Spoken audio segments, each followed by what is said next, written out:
Hrvatski studenti svojim znanjem često nadmašuju svoje europske kolege, no nažalost rijetko imaju priliku to znanje pretočiti u konkretan projekt. Protivno takvoj praksi, grupica automobilističkih entuzijasta sa Zagrebačkog fakulteta strojarstva i brodogradnje pokrenula je projekt Formula Student sa ciljem stvaranja prvog studentskog trkaćeg bolida. Više od 1000 radnih sati i pola milijuna kuna kasnije nastala je studentska formula nazvana Kuna, temelj FSB Racing tima. FSB Racing Team je grupa studenata koji su u principu samostalno pokrenuli izradu bolida. Jedan student je našao na internetu informacije o natjecanju Formula Student u Engleskoj i sazvao je sastanak da vidi koliko bi zainteresiranih studenata bilo za izradu tog bolida da bi se otišlo na natjecanje. Javilo se prošle godine 15 studenata i oni su napravili ovu Kunu, tako smo nazvali prvi bolid. Važno je napomenuti da je FSB Racing Team ustrojen kao prava automobilistička momčad, tako da osim inženjerskog dijela studenti sami brinu o marketingu, budžetiranju i prezentaciji bolida.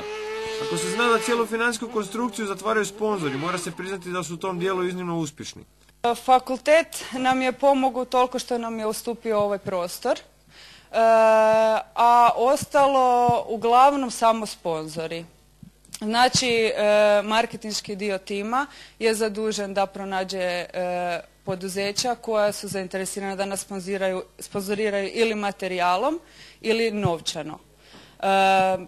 Najveći sponzor nam je Centar za vozila Hrvatske sa 1/2 ukupnog budžeta. Nagrada za uloženi trud stigla je na prošlogodišnjem natjecanju Formula Studenta u Engleskoj, gdje je tim u oštroj međunarodnoj konkurenciji postigao zapažen rezultat. S obzirom da im je ovo bilo prvo takvo iskustvo, te da po uvjetima rada zaostaju za svojim zapadnoeuropskim kolegama, FSB-ovci kažu da su zadovoljni.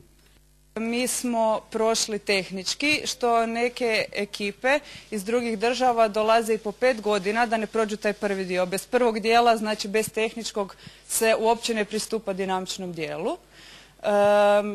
Mi smo u ukupnom poretku bili 35 od 64 timova. Najbolji smo bili po potrošnji goriva i konstrukcija i prezentacija je bila jako dobra. A nakon Kune dolazi RIS, novi, brži i bolji bolid. S njim FSB-ovci najavljuju juriš na još bolje rezultate u budućnosti. Mi im želimo puno sreće.